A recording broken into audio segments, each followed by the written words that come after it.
Por muito tempo ouvimos falar que o Brasil não tem história, que não temos heróis, que não conhecemos nem sequer os nossos bisavós. Hoje lançamos o penúltimo episódio da série Brasil, A Última Cruzada. Essa série promete levar luz aos grandes erros e acertos que nos formaram. Fazemos isso porque acreditamos que a única forma de transcender a nossa própria experiência e superar a realidade que nos é imposta é descobrindo do que somos feitos, é conhecendo a experiência acumulada de nossos ancestrais. O capítulo O Último Reinado nos aproxima do encerramento de um ciclo que marca para sempre a história do Brasil Paralelo. Graças à sua confiança, milhares de pessoas despertam todos os dias como brasileiros. Reacender essa chama é o primeiro passo para irmos em busca da mudança. Mas não paramos por aqui. Temos ainda um longo caminho para percorrer e 2018 é um ano decisivo. Se até o momento já alcançamos mais de 10 milhões de pessoas, com seu apoio chegaremos ainda mais longe. Tornar-se membro é algo crucial para que novas séries surjam e para que novos brasileiros despertem das falsas narrativas e sigam em busca de um país melhor. E hoje, junto com esse próximo capítulo, lançamos uma condição especial para quem quer financiar essa mudança e fazer algo realmente efetivo pela educação. O conteúdo exclusivo da série Brasil, A Última Cruzada, está com valor promocional e por tempo limitado, sendo a última oportunidade para adquirir as mais de 120 horas de conteúdo exclusivo e ganhar como bônus todas as gravações do webinário 2018. Venha ser parte ativa do Brasil Paralelo e seja bem-vindo ao protagonismo da mudança. E até breve.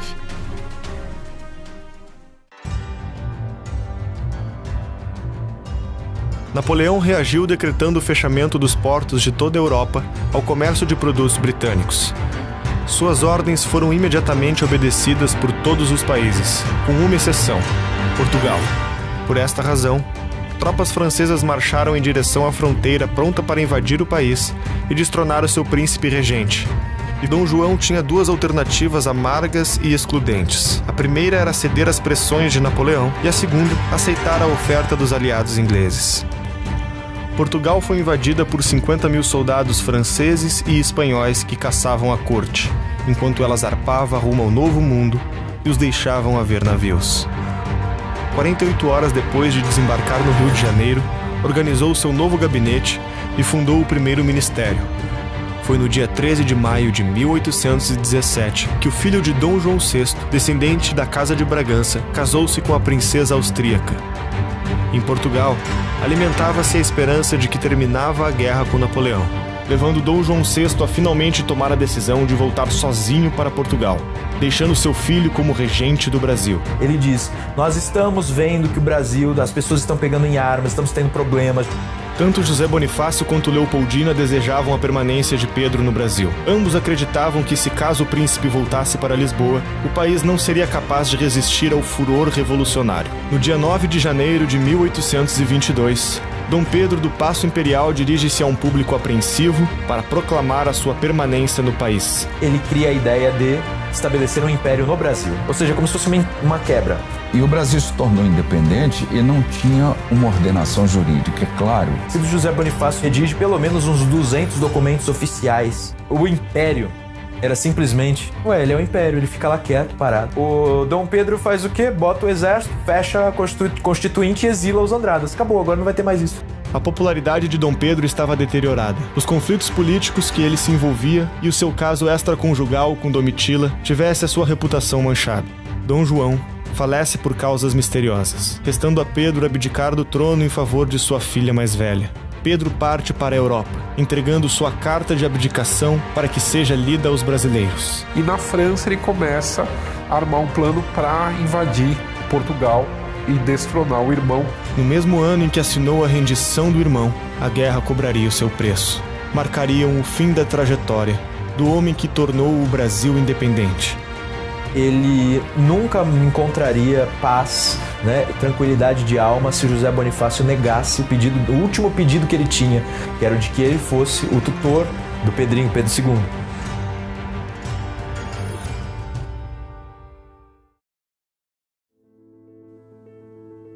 A nossa história monárquica é uma história rica.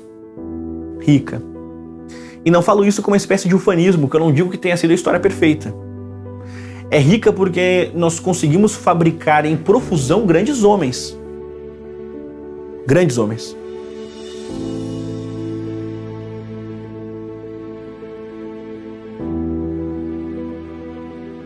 Menino que nasce pobre, órfão de mãe. Ele torna o Brasil, naquele momento, participante ativo da grande cultura do Ocidente. E Carlos Gomes, com a sua arte de vanguarda, ele deixa o Brasil presente no alto legado da cultura.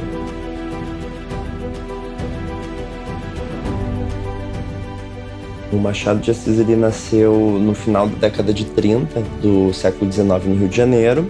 E o Machado tinha um agravante de ser um mulato em um país que passa muito por essa questão da cultura escrava. Também alguém que se torna órfão de mãe muito cedo. E ele, digamos, não teve nenhum tipo de instrução formal como a gente esperaria. O que acaba sendo interessante se a gente pensa que ele é o maior escritor brasileiro até hoje.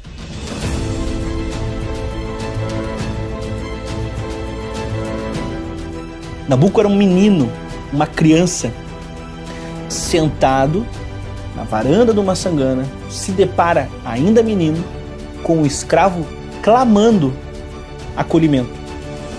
E Nabucco, quando enxerga o clamor daquele escravo, ele enxerga o clamor de um país.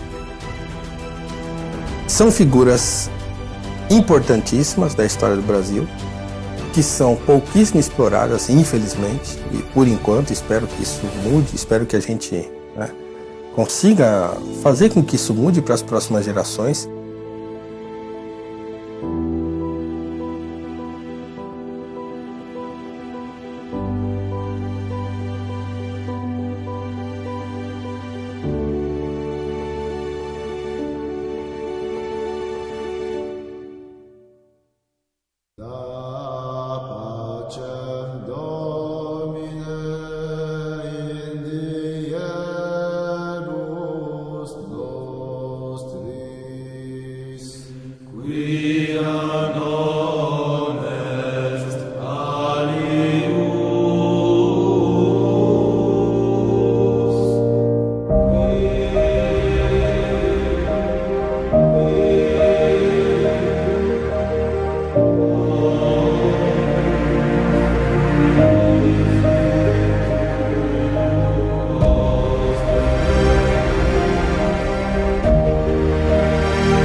Agora o Brasil, uma nação independente e soberana, tinha um longo futuro pela frente.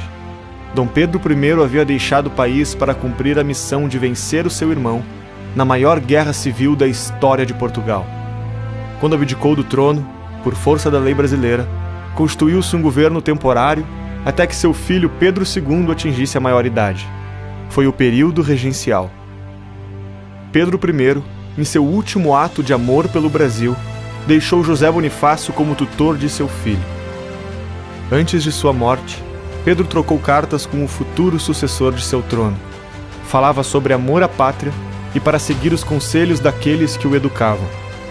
Bonifácio estava em casa, depois de ter passado por uma série de questões com Dom Pedro I, enfim, e quando ele foi chamado, ele poderia dizer assim: não vou. Olha tudo que vocês fizeram.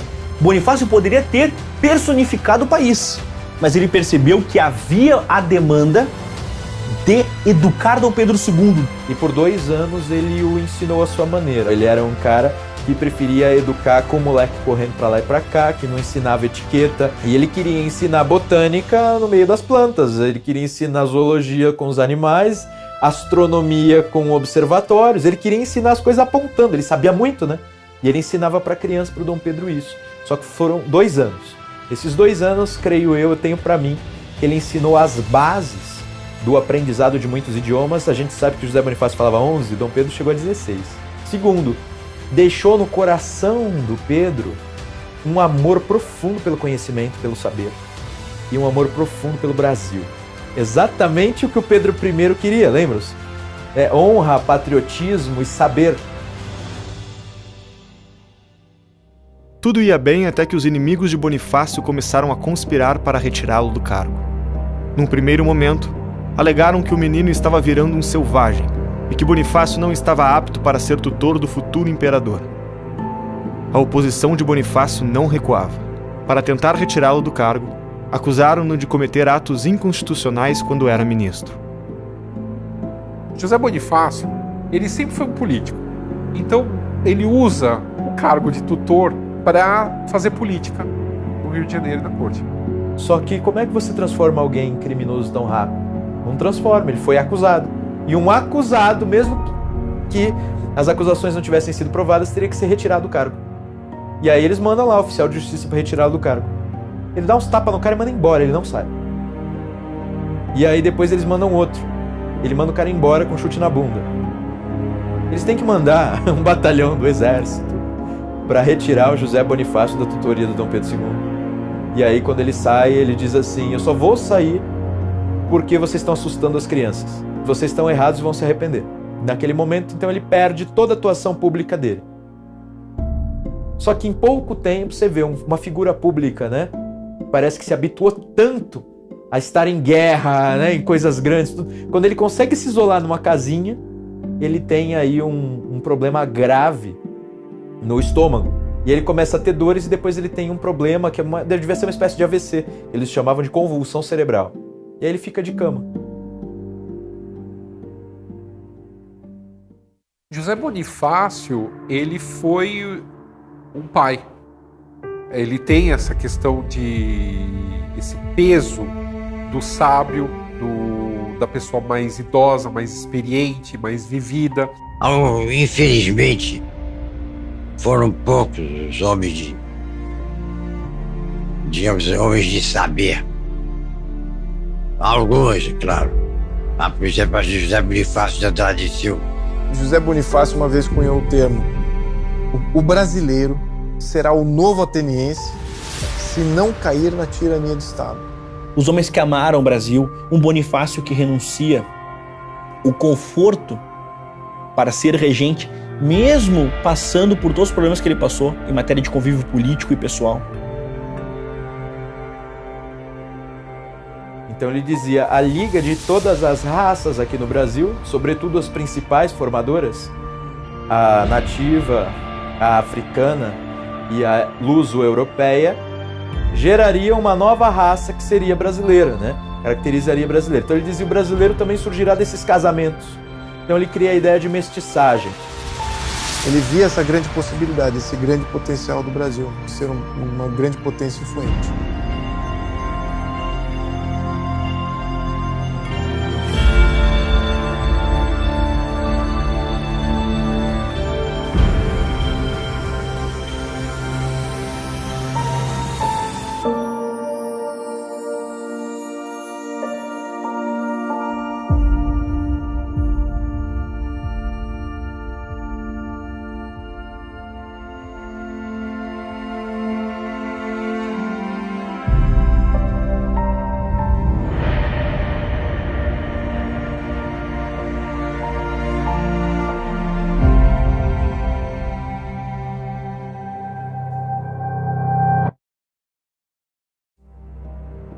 Com Bonifácio destituído do cargo, outros tutores assumiram o seu lugar. Pedro, ainda muito jovem, não poderia assumir o trono. Por votação, assume a regência um dos inimigos de Bonifácio, que o acusara de crimes, Diogo Feijó. Durante o período regencial, consolidaram-se as divisões políticas entre os dois partidos que protagonizaram as disputas ideológicas naquele período: o Partido Conservador e o Partido Liberal. Objeto de divergência entre conservadores e liberais era muito pouco. Os liberais acreditavam que, para garantir a liberdade, o poder não poderia estar concentrado na figura do imperador, e sim nos estados. Já os conservadores entendiam que, naquele momento, para garantir a liberdade dos estados, o poder deveria estar na figura do imperador. Quer dizer, no fundo, os conservadores defendiam a centralização do poder, que era vista pelos liberais como um ataque às liberdades, como uma defesa das liberdades locais que eram colocadas em causa pelas oligarquias locais.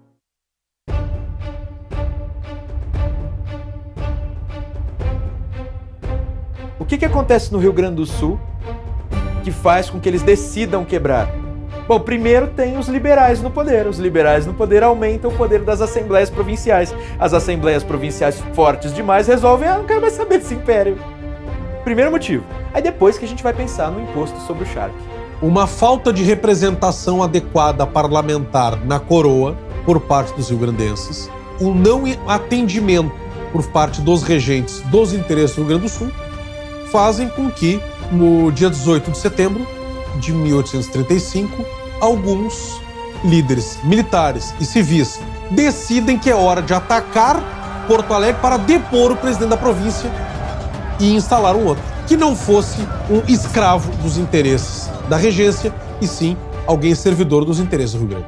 A Bahia teve algo parecido, chamada Sabinada. Então no sul eles conseguem a República Juliana também. Então tem a Rio-Grandense, a Juliana, que é Santa Catarina, e depois a Bahia, a República Baiense, com o Sabino. A ideia era, aos poucos, eles ir proclamando repúblicas e se unindo contra o Rio de Janeiro.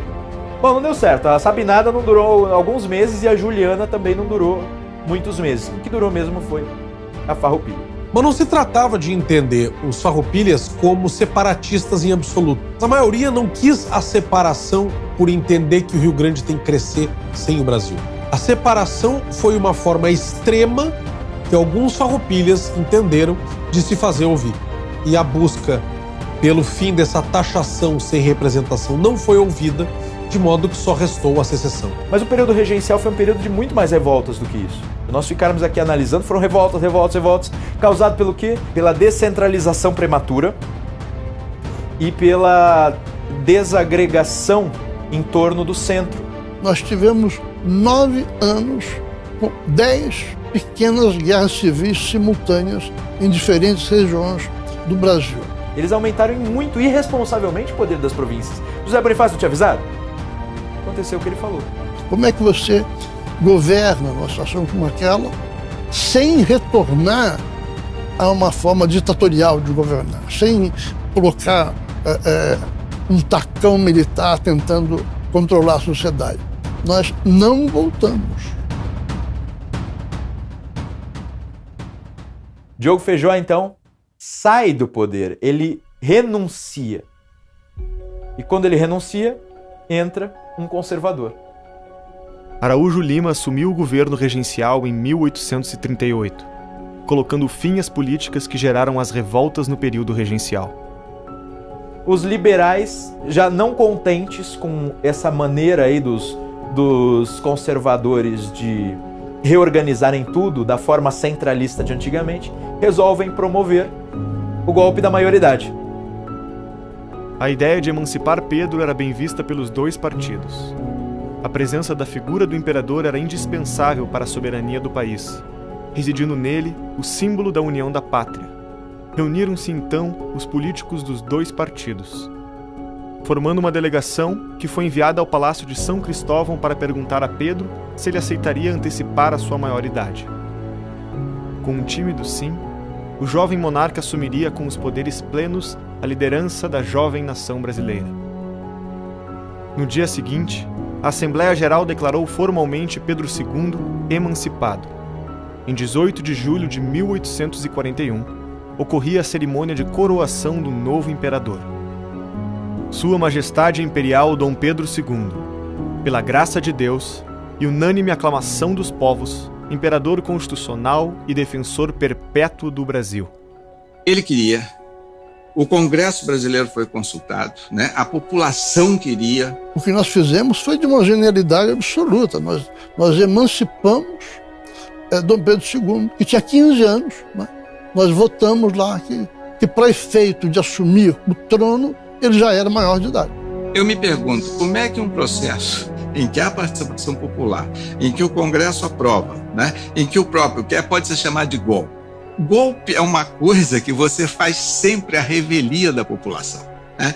Se há uma expressãozinha imprópria na história do Brasil que devia ser mudada, é essa história do golpe da maioridade. Né? Não foi absolutamente golpe. Em 1840 ele assume, mostra uma grande desenvoltura, começa a fazer as instituições funcionar, compreendendo muito bem os defeitos delas, que era difícil você ter partidos bem organizados, modernos, né?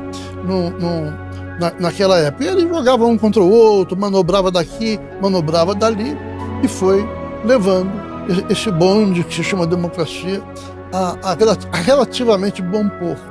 A necessidade de amadurecimento de Dom Pedro II levou ao arranjo de um casamento dinástico com um membro de uma família real europeia. O reino das Duas Sicílias ofereceu a mão da princesa Teresa Cristina. Encantado com o retrato que lhe foi enviado, o imperador aceitou o matrimônio. Casados, o casal real veria seu primeiro filho morrer de forma prematura. Não demoraria muito para nascer uma nova herdeira para o trono brasileiro, a princesa Isabel. As revoltas independentistas estavam praticamente pacificadas por todo o país. Porém, a Revolução Farroupilha ainda apresentava armas contra os desmandos do governo central. Em um de seus primeiros atos como imperador do Brasil, Pedro II e seus ministros decidiram enviar Luiz Alves Lima e Silva, o futuro Duque de Caxias, para acabar com a Revolução, assim como fizeram com a Balaiada e outras revoltas nos anos anteriores, ganhando assim extrema confiança do imperador e dos ministros. Demonstrando talentos militares e políticos, Duque de Caxias atuou diplomaticamente, conduzindo as negociações à assinatura do Tratado de Paz do Poncho Verde. Foi o fim de um conflito que perdurou por 10 anos. A atuação de Lima e Silva foi tão nobre e correta para com os oponentes que a província, novamente unificada com o Brasil, o indicou para senador. Mas essa não seria a última vez que Duque de Caxias precisaria intervir na região do Prata.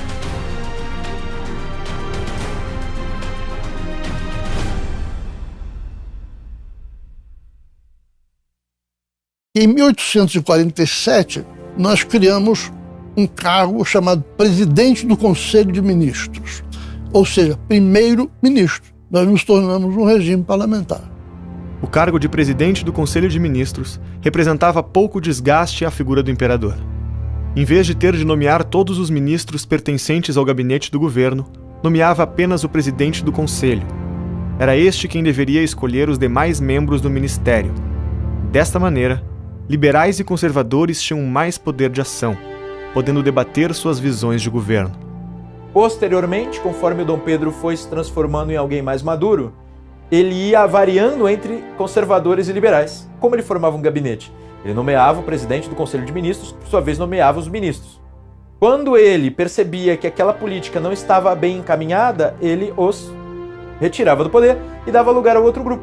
O imperador, porque tinha um poder político permanente, portanto não precisava se preocupar com a eleição, podia ver a política de uma maneira muito mais profunda. Ele não precisava entrar nas filigranas da política, não precisava entrar nas mesquinharias da política para defender, por exemplo, as liberdades. E foi sob o regime parlamentar, muito mais civilizado, muito mais flexível do que o presidencialismo adotado em todas as repúblicas hispânicas, né, que nós nos desenvolvemos durante o século XIX. Isto foi uma mão na roda. Sabe? Isto nos poupou de grandes dissabores, desses caudilismos todos, dessas lutas internas que esses países quase todos tiveram. Né? Compara o Brasil com outros países e vê se nós não tínhamos um modelo justo comparado aos outros, comparado com as tiranias republicanas que se fizeram no México, na Argentina, nos outros países, Peru, e as grandes massacres que aconteceram naqueles países. Bom, o segundo reinado ele tem muitas características importantes, mas entre elas nós precisamos focar até um pouco na figura do Dom Pedro.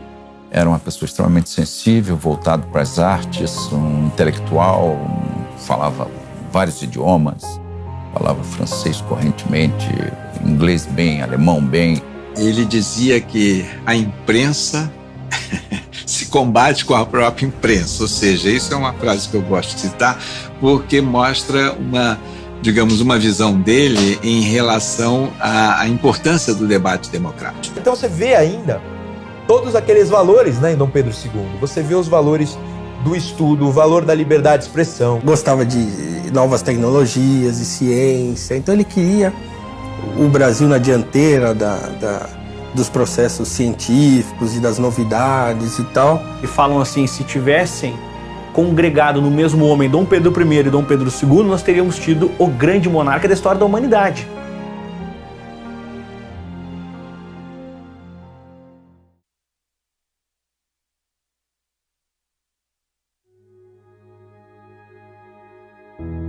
Menino que nasce pobre, órfão de mãe, acolhido pedagogicamente por Dom Pedro II, ao descobrir um talento musical, Dom Pedro II vai entender que há ali um valor humano.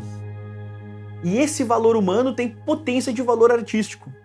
E Carlos Gomes vai ter os seus estudos financiados de um modo muito engraçado, inclusive, porque a Imperatriz Teresa, ela defendia que Carlos Gomes fosse estudar na Itália, enquanto que Dom Pedro II defendia que Carlos Gomes fosse estudar na Alemanha, as duas grandes potências da história da música.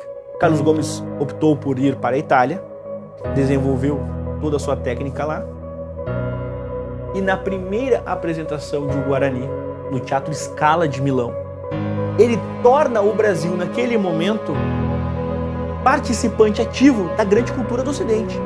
O europeu preconceituoso poderia entender o Brasil como uma grande selva, o noviço na história do mundo.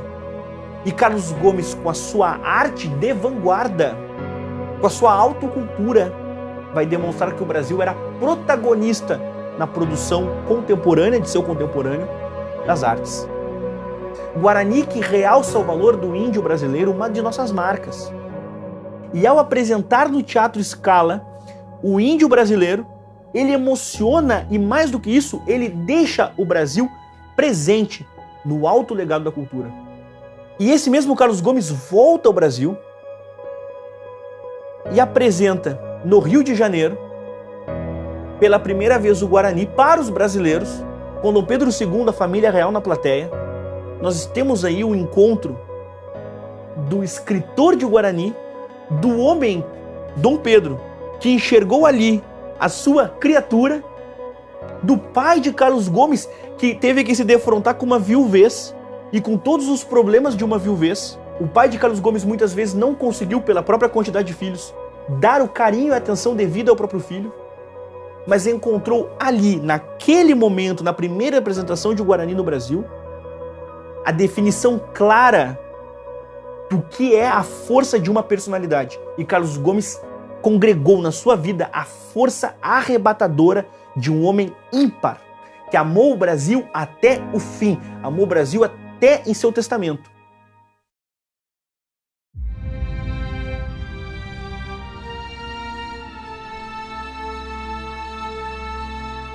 A formação da identidade nacional teve dois grandes momentos: a Batalha de Guararapes e a Guerra do Paraguai, que foi uma onda de entusiasmo bélico como nunca se viu. Porque nos outros países, sobretudo na Argentina, houve uma grande resistência à guerra. No Brasil, não sei porquê. Houve uma onda de entusiasmo bélico e isso sedimentou naquele momento a unidade nacional. Quer dizer, a cultura brasileira, como bem assinalou o Machado de Assis, era voltada para a busca de uma identidade nacional. E naquele momento a guerra apareceu como a solução mágica da formação da identidade nacional. Vamos examinar como é que começa essa tal de Guerra do Paraguai. O prata sempre foi um problema. Você percebe que nós perdemos a Cisplatina, teve a Guerra da Cisplatina. Mas posteriormente houve uma guerra interna no Uruguai, A crise ocorreu por uma disputa de poderes entre os dois partidos uruguaios.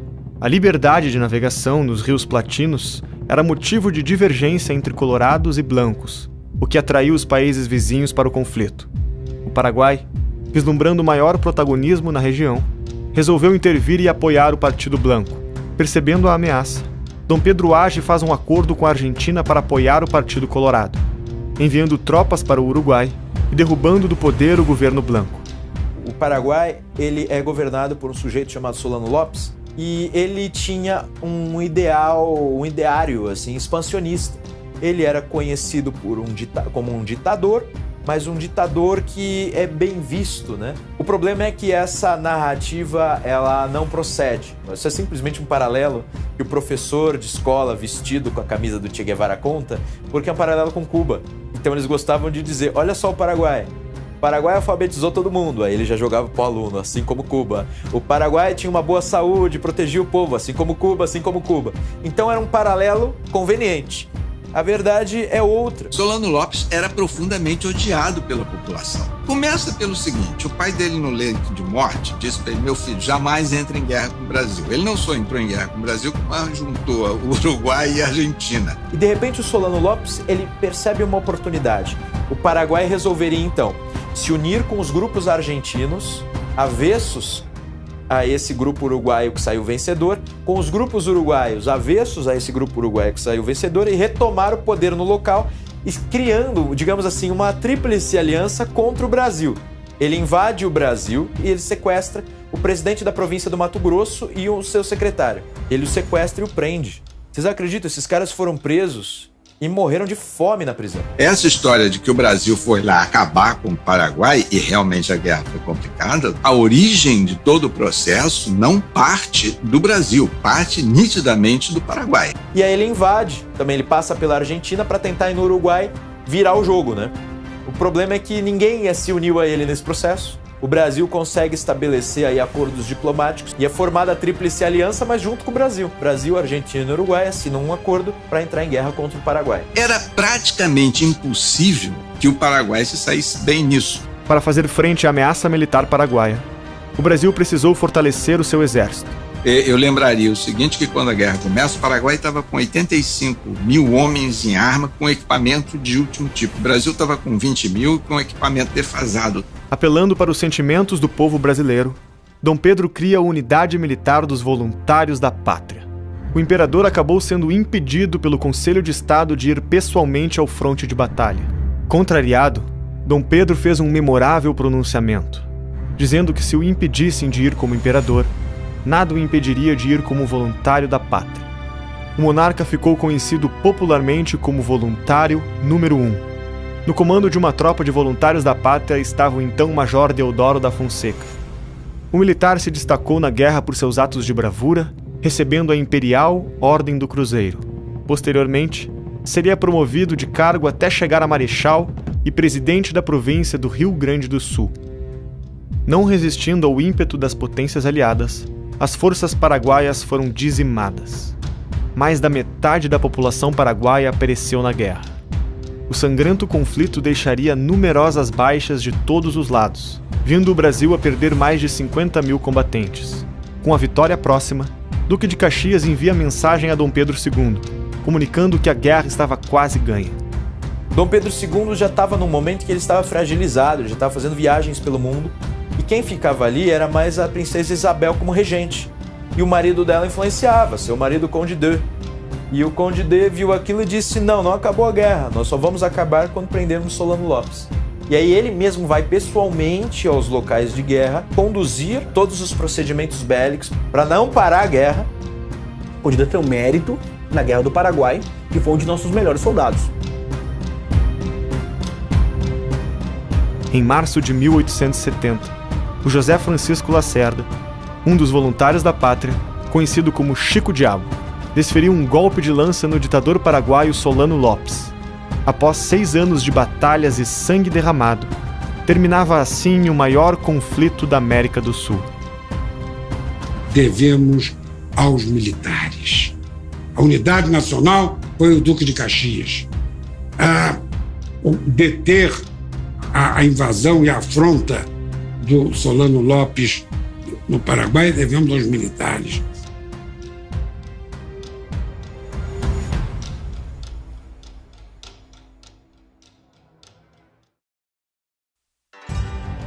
A vitória sobre Solano Lopes na Guerra do Paraguai resultou o ápice do progresso ao Império. Aos poucos, percebia-se o fim do sistema colonial através de aprimoramentos tecnológicos e das reformas legislativas. Começam a surgir indústrias, serviços variados, bancos e usinas, que eram financiados e mantidos por empreendedores locais. No início do Brasil Império, a família imperial ela chega como talvez a família mais rica. Mas no final do século XIX, ela já não era nada disso. Haviam brasileiros mais ricos do que a família imperial. Então, houve um grande sucesso econômico aí, porque houve uma transferência não só de poder político, mas de poder econômico. O declínio da cultura açucareira tradicional no norte do país coincidiu com o apogeu do café, no centro-sul, revelando na hegemonia paulista uma nova força na balança do poder nacional. Será nessa conjuntura que surgirá a personificação do projeto de industrialização do país, na figura do gaúcho Irineu Evangelista de Souza, o Barão de Mauá. O Barão de Mauá foi o maior empresário que o Brasil já conheceu. Ele ficou rico usando essa particularidade do trabalho, de pregar o trabalho assalariado e a sua capacidade de gerar negócios e acumulação num ritmo maior do que a produção escravista. Inovações como estradas de ferro, iluminação a gás, encanamentos de esgoto e a indústria naval foram alguns dos diversos investimentos arrojados. A renovação urbana toma espaço. Ruas largas, hospitais e prisões, pontes e túneis, elevadores e bondes passam a fazer parte do cenário urbano. Com o transporte, as cidades crescem e evoluem. Engenheiros como André Rebouças tiveram grande participação nas obras, e em especial na luta pela substituição da mão de obra escrava por uma assalariada. A popularidade do imperador era maior do que nunca, e a reputação internacional do Brasil melhorara graças à estabilidade política e ao potencial de investimento apresentado. Nós tivemos aí uma economia pujante ao final do século XIX. Uma marinha mercante vastíssima e de respeitável, um sistema político de respeito, que se fazia respeitar em todos os cantos do mundo. Vivíamos aí uma belle époque brasileira. O Império era visto como uma nação moderna e progressiva, sem equivalentes nas Américas. O país contava com linhas telegráficas, articulando todas as capitais e cidades mais importantes. A cidade de Petrópolis ganhou um destaque pela arte e pela beleza. E é nesse ambiente que a cultura brasileira florescia. A música e a literatura coloriam o imaginário popular.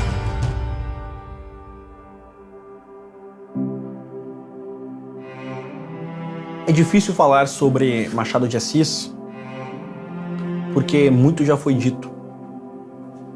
Ao Machado, fundador da Academia Brasileira de Letras, o moletinho do Morro do Livramento, o menino pobre que nasce, que se desenvolve, órfão, que perde irmã, que é marcado decisivamente pelo luto, que tem um processo ímpar de autoeducação, frequentador assíduo do Real Gabinete Português de Leitura, a esse Machado tantas vezes sublinhado. O Machado chega com toda essa herança de ser uma exceção. Alguém sem formação, sem nome de família, sem ninguém que valesse por ele. E ele acaba, então, digamos, tendo todo um percurso de trabalhos informais que vão munindo o Machado de instrução, de leituras, o que acaba sendo interessante se a gente pensa que ele é o maior escritor brasileiro até hoje. Um aspecto que poucas vezes eu tenho visto ser lembrado, que é o Machado envolvido com as grandes questões brasileiras. Ele vai ser aquele que vai ter uma leitura extremamente profunda do nosso país. A gente tem uma história brasileira com todas as nossas mazelas, né? A gente vê isso problematizado e humanizado. E a gente vai aprender o Brasil lendo Machado. Ele escreveu textos como, por exemplo, o conto Pai contra Mãe, o Caso da Vara, que explicitam os absurdos do próprio sistema escravocrata. Ele não vai ter se cegado, como muitas vezes o acusam. Machado foi um homem que preocupou-se com as coisas dos homens. Machado de Assis é um gênio, escreve maravilhosamente bem, é um cara que tem essa ambição metafísica, ele esclarece, né, muitas coisas do nosso comportamento humano. Os leitores que se encantam por Machado porque ali tem um problema terrível, que é: eu devo ser um dissimulado ou não para eu encarar a vida? A pergunta que Machado fez à sua alma não foi porque sou negro, mas porque nasci. Era essa a angústia de Machado. Era uma angústia humana, não uma angústia social.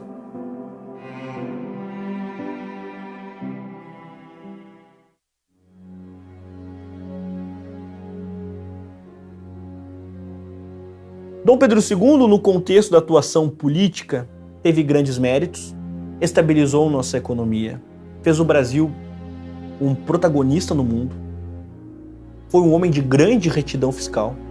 Porém, na questão religiosa ele atuou muito mal, perdeu a igreja, perdendo a igreja, perdeu a coroa. O Brasil tinha herdado de Portugal dois institutos de relação Estado-Igreja. Pela Constituição de 1824, a Igreja Católica Apostólica Romana era oficial. E os dois institutos a que me refiro se chamam beneplácito e padroado.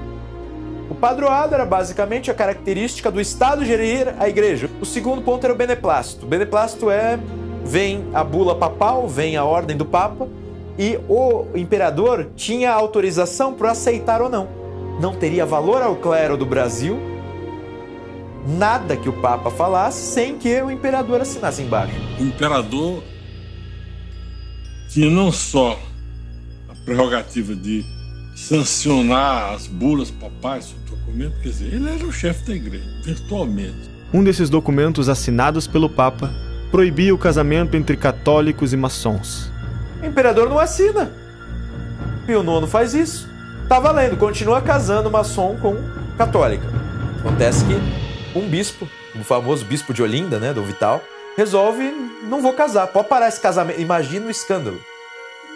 Pode parar esse casamento aí que eu não vou casar, esse cara é maçom. Satanás aí. O que acontece? Acabou, aquilo foi um escândalo tremendo. Em 2 de fevereiro de 1873, Dom Vital, em uma carta pastoral, nega a legitimidade de se exigir o beneplácito. Desta forma, o bispo incorreu em 2 dos crimes que estavam tipificados no Código Criminal do Império: recorrer a uma entidade estrangeira e desobedecer às ordens do imperador. Dom Pedro II sabe o que faz? Prende o Dom Vital e submete a trabalhos forçados. Daí os católicos começam a ficar contra ele.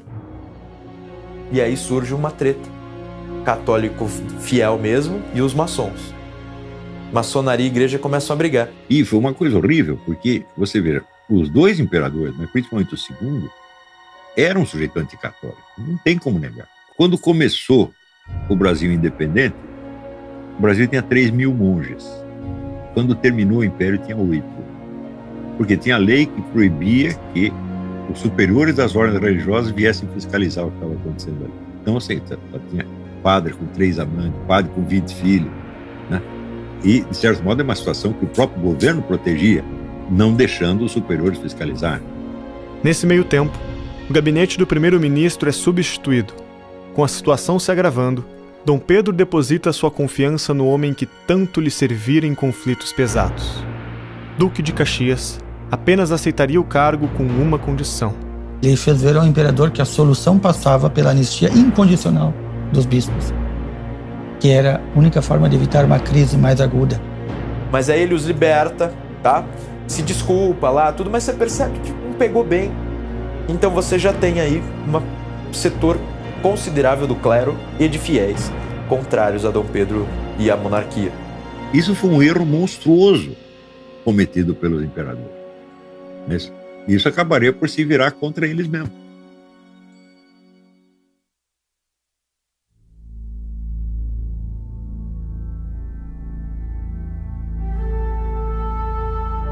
Quando nós pensamos na vida de Nabuco, falamos de alguém que nasce em um ambiente aristocrático, vindo de uma formação muito ligada à elite econômica do próprio tempo. Nabuco era um menino, uma criança, sentado na varanda de uma sangana, comendo fruta, acompanhado de sua madrinha gorda, querida, que o amava, viúva ela, e Nabucco sentado se depara, ainda menino, com o escravo clamando acolhimento. Acolhimento de sua madrinha, que tinha fama de boa senhora. Ali Nabucco percebe a realidade do Brasil. E Nabucco, quando enxerga o clamor daquele escravo, ele enxerga o clamor de um país naquele momento. E ele sempre será o menino do Maçangana, porque aquele encontro com aquele escravo foi decisivo para toda a sua vida, toda a sua formação política. Naquele instante, Nabucco viveu a sua queda de cavalo. Naquele instante, as escamas caíram dos olhos de Nabucco. Aquele encontro foi decisivo e ele entendeu que ele tinha uma missão. E essa missão não era apenas com o escravo que clamou acolhimento, mas era com os escravos e com os problemas sociais de nosso país. Tanto é que, mesmo morando longe, ele nunca esqueceu os nossos dilemas. Nabucco, quando começa a sua formação já maduro, ele busca defender quem? Escravos. É perene o impacto do Maçangana dentro dessas suas primeiras atividades profissionais. Vai estudar, voltar para o Rio de Janeiro, se tornar advogado, se tornar diplomata, vai se converter ao catolicismo, vai ser monarquista, vai mudar suas concepções políticas. Tudo isso sem nunca esquecer o momento que o sempre menino do Maçangana viveu naquela escada.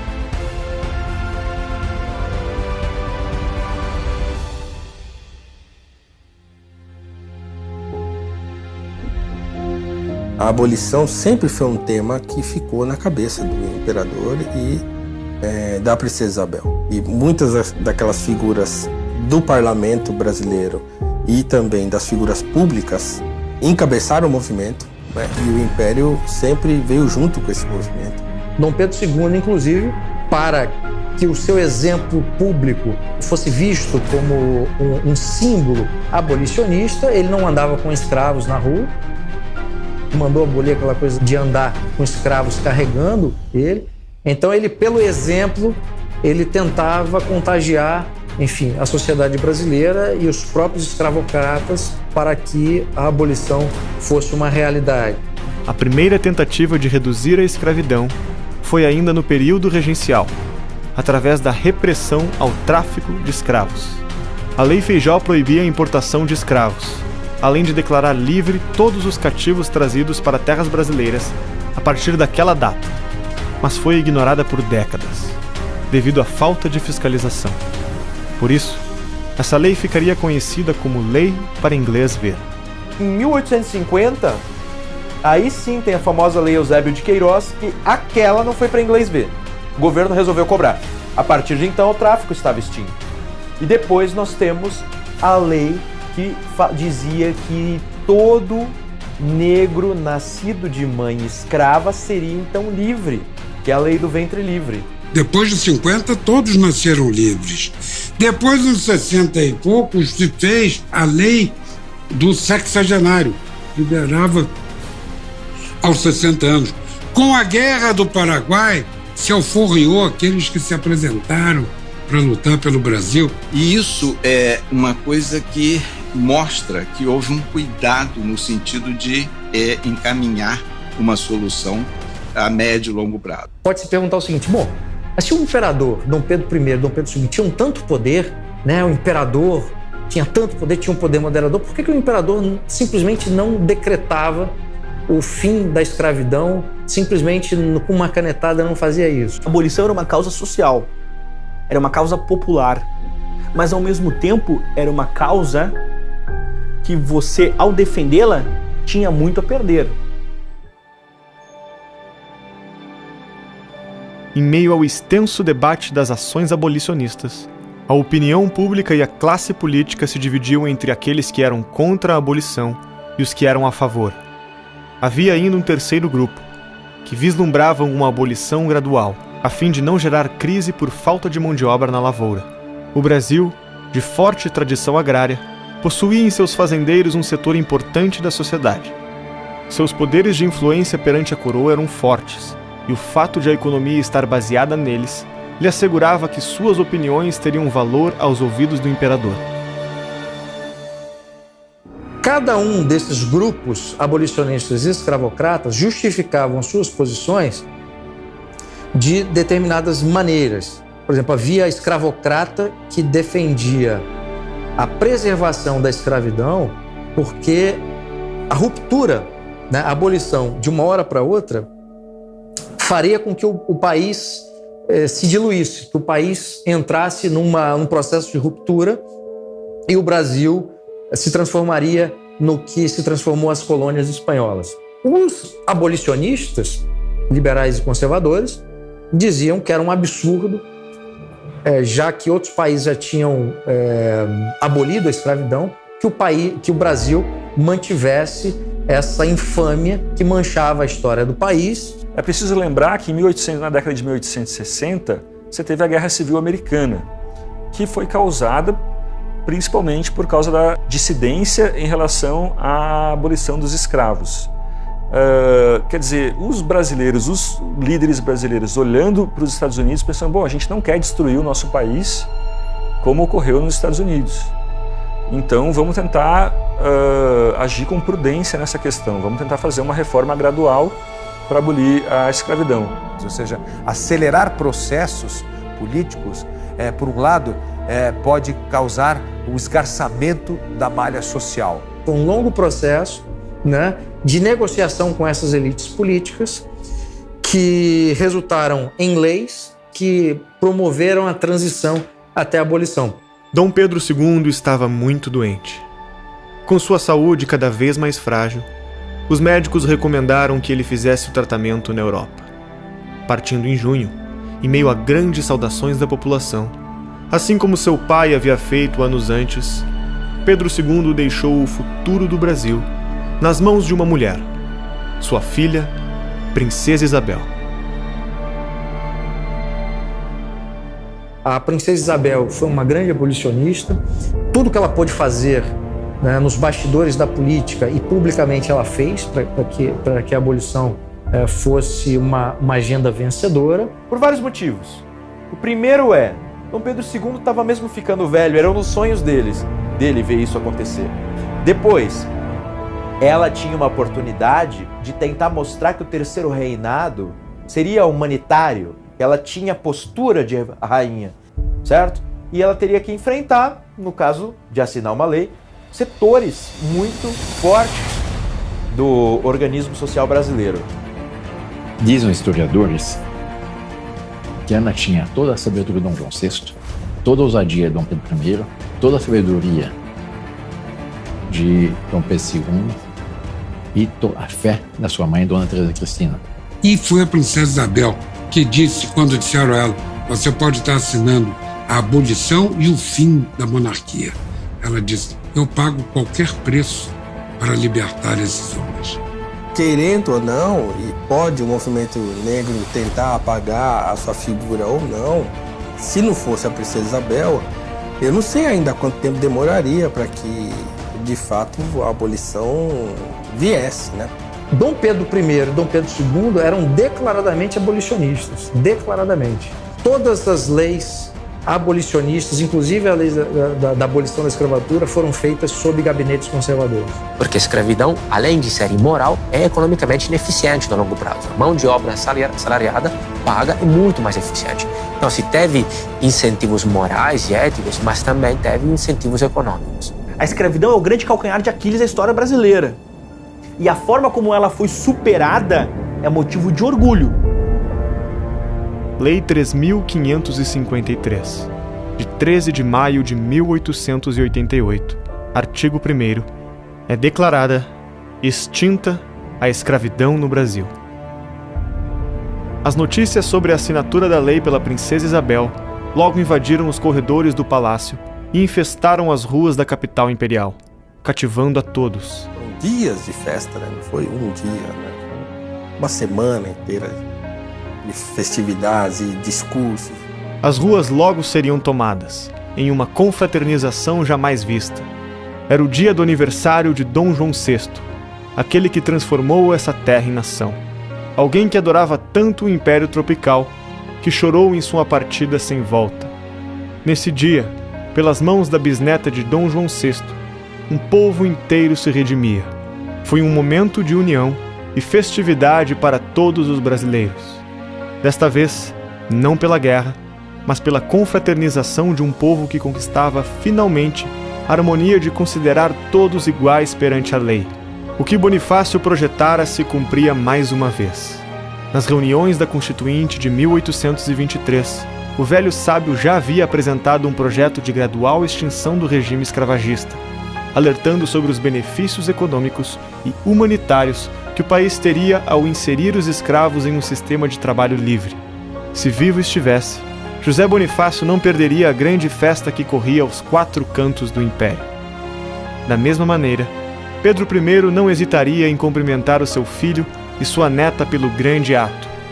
O primeiro imperador jamais escondeu a sua intenção de abolir o nefasto sistema em suas cartas, e dizia saber que o seu sangue era da mesma cor que o dos negros.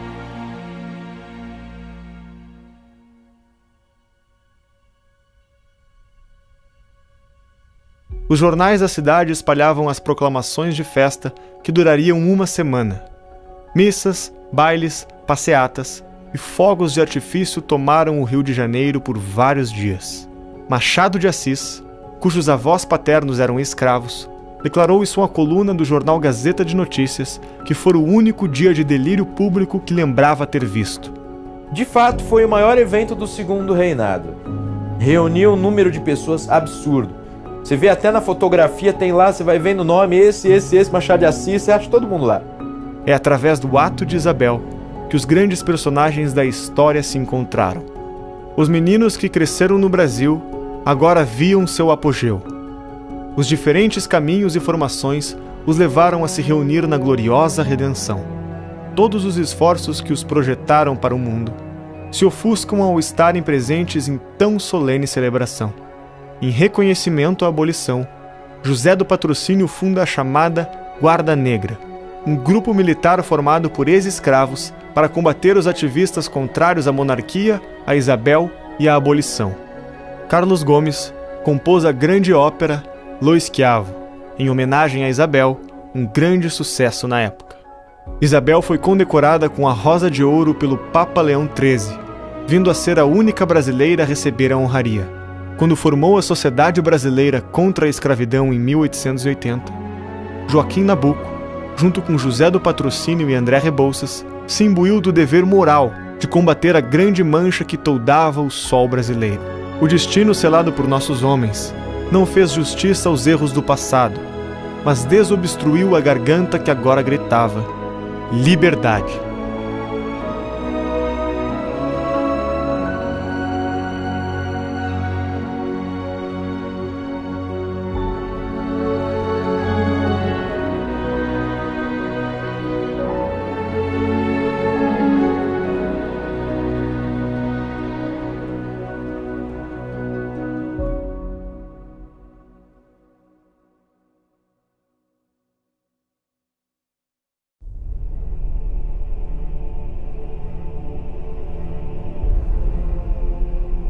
Naquele momento, você já reunia os donos das grandes fazendas, ou seja, o centro da economia, o exército, a igreja e parte da maçonaria. Não tem como. Desabou. Os militares voltaram da Guerra do Paraguai muito ressentidos com o status baixo que tinham na sociedade brasileira. Como funcionários públicos, eles eram equiparados aos escalões mais baixos. Então se revoltaram os donos de escravos por causa da libertação dos escravos, então ele conseguiu juntar praticamente todo mundo contra ele. E aí, do ponto de vista mental, das filosofias, das ideias em jogo, só ganhava espaço o positivismo e o federalismo, a imitação dos Estados Unidos. Então você tem o quê? Teses americanistas e teses positivistas circulando no mundo mental do Brasil do Segundo Reinado. O positivismo vem da França, com Auguste Comte, e entra no Brasil pelos militares com essa ideia de que nós temos que romper, né, de certa forma, com a tradição, as tradições monárquicas, etc., que a gente vinha da coroa portuguesa, para uma sociedade racional, planejada por tecnocratas. Os positivistas, eles basicamente, se eles não são os primeiros revisionistas, porque eles não tentam recontar o passado, eles, pelo menos eles são as primeiras pessoas a apagar o passado. Eles passam a borracha e falam, olha, não olhe mais para trás, olhe só para frente.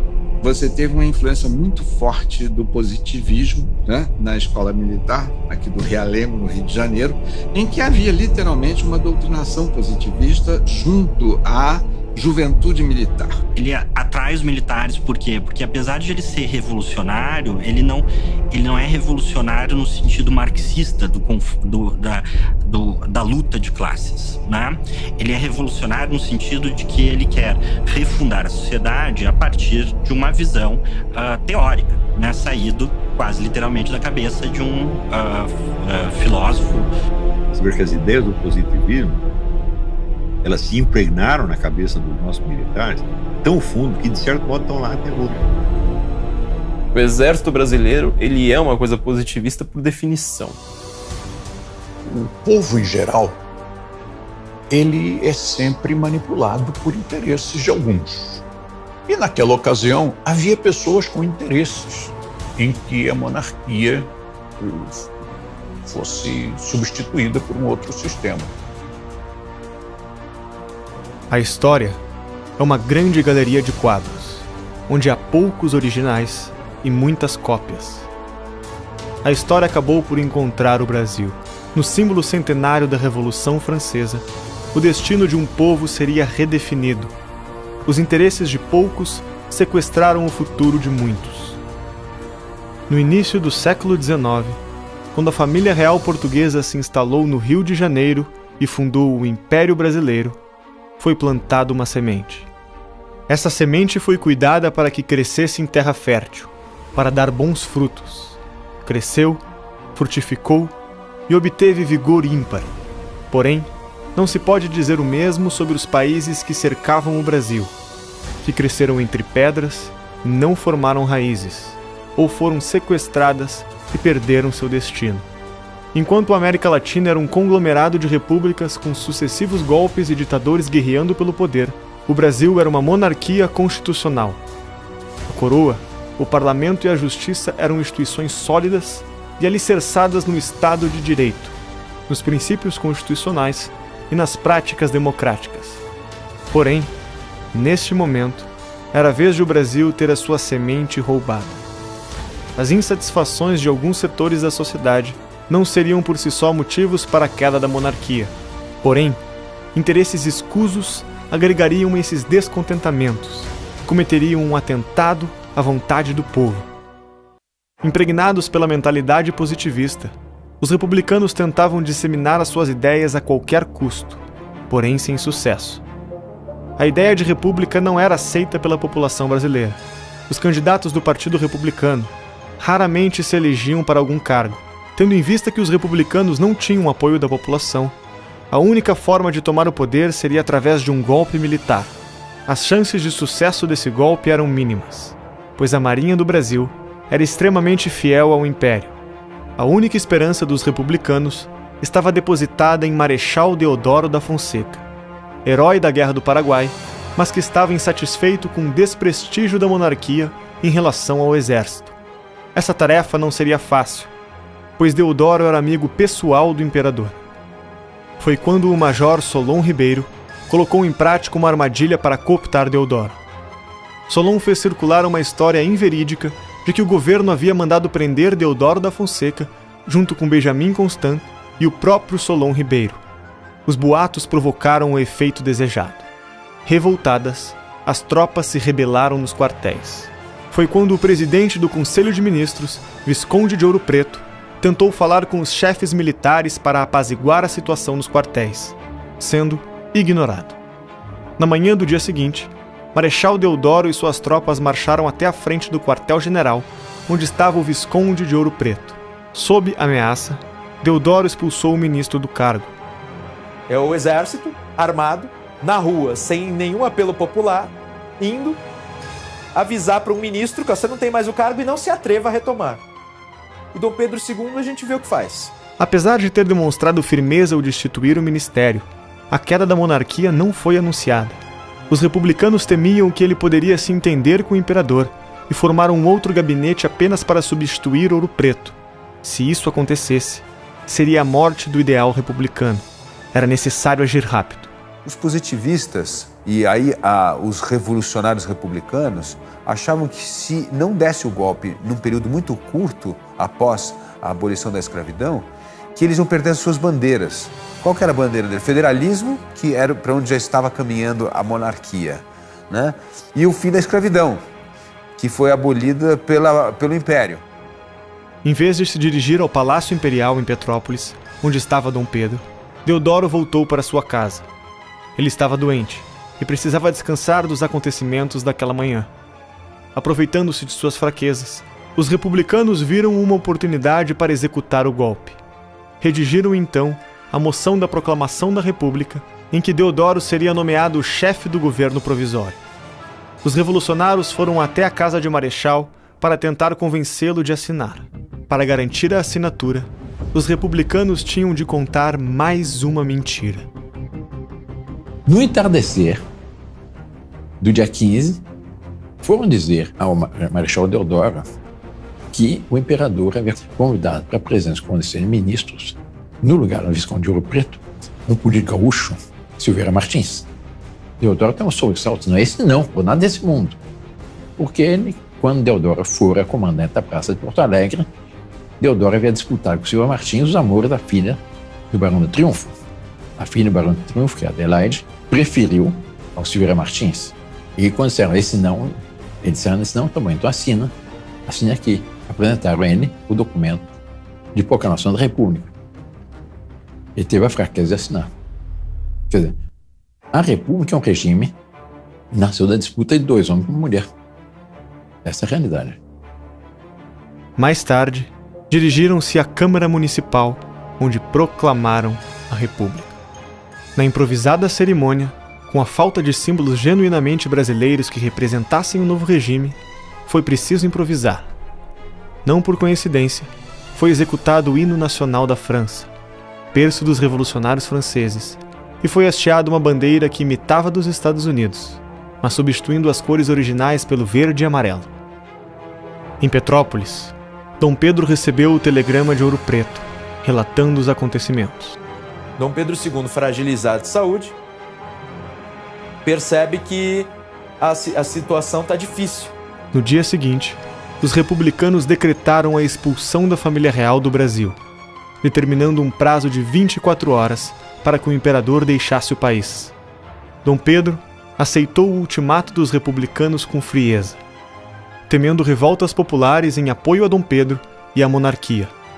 O governo republicano decidiu antecipar o embarque o mais breve possível. A família imperial foi colocada no navio para ser devolvida à Europa às 3 horas da madrugada, porque os militares tinham muito medo de uma revolta popular se o povo soubesse o que realmente estava acontecendo. Acabaram deportando a família real e rompendo completamente os laços que nos mantinham com a coroa portuguesa. Nascia assim o regime republicano. Às pressas, escondido, em meio a trapaças, mentiras e sem nenhum apoio da população. A República, eu digo que foi um golpe mal planejado. No fundo, o que houve era um golpe para derrubar o Ministério Ouro Preto. Toda a conspiração já estava sendo feita pela área positivista, ou seja, o alto escalão, médio escalão do Exército, que, na verdade, havia já mobilizado as tropas para que a deposição do governo Ouro Preto se tornasse no golpe militar. O manifesto que o governo provisório divulgou naquela noite anunciava que o exército tinha declarado a deposição da família imperial e o fim da monarquia, mas em nenhum momento mencionava a palavra república. Benjamin Constant afirmou na noite do dia 15 que no momento oportuno a nação seria consultada sobre a troca de regime. Essa consulta prometida aconteceria somente um século mais tarde, em abril de 1993. Ou seja, 103 anos após o 15 de novembro de 1889. Os brasileiros finalmente foram chamados a decidir se o Brasil deveria ser uma monarquia ou uma república. Tivemos 103 anos de uma república provisória. A estabilidade foi uma grande marca de nossa monarquia, marca essa ímpar. Ela nasce e ela morre com a mesma Constituição. A forma como ela morre foi uma forma digna. Ela morre com Dom Pedro II carregando terra brasileira dentro de uma fronha. Ela morre com a abolição. Ela morre com homens irreparáveis na sua conduta pessoal. E, inclusive, de modo, dentro da comparação com a nossa própria história, são referências da conduta particular. Saem de cena com respaldo popular. Respaldo esse que não se justificava apenas à luz da elite, muito pelo contrário. A popularidade de Dom Pedro II ela era saliente. Inclusive o próprio termo proclamação da República é assim um atentado, é uma verborragia. Não há movimento popular. Não há uma queda da Bastilha brasileira. Há muito pelo contrário, as pessoas enxergando assim, perplexas. E se tivessem tentado mobilizar belicamente uma resistência, teriam conseguido. A Marinha, por exemplo, era monárquica. Teriam conseguido. Tenho para mim que Dom Pedro II resolve aceitar o exílio em 24 horas. Ele não aceita o dinheiro que lhe é oferecido, mas ele aceita o exílio justamente para não criar uma guerra fratricida. Deodoro sabia que Dom Pedro II nunca tinha roubado nada. E que Dom Pedro II ia para o exílio pobre. E mandou um emissário oferecer a Dom Pedro II uma quantia muito grande. O imperador, quando recebeu o oferecimento, perguntou ao emissário Deodoro de onde vem esse dinheiro.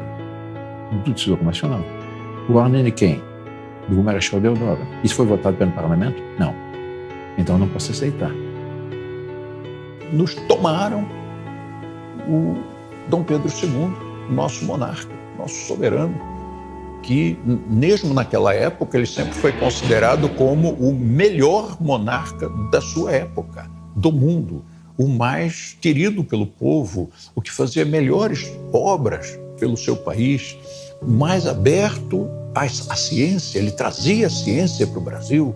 Em muitas coisas ele foi pioneiro nessa área científica. E vão tirar esse homem. Por quê? O presidente americano da época disse: acabou a única democracia da América do Sul. O presidente americano reconheceu que aquela providência estava extinguindo a única democracia que tinha na América do Sul, porque o resto era tudo terra de tiranetas. O Brasil passou a deixar 4 séculos de legado, tudo aquilo que maturou o pensamento e o desenvolvimento político do país, tanto no seu desenvolvimento constitucional como de seus grandes debates e toda essa maturidade que foi sendo gestada no século XIX, ficou para trás à luz de uma expectativa de um futuro que até hoje nunca chegou.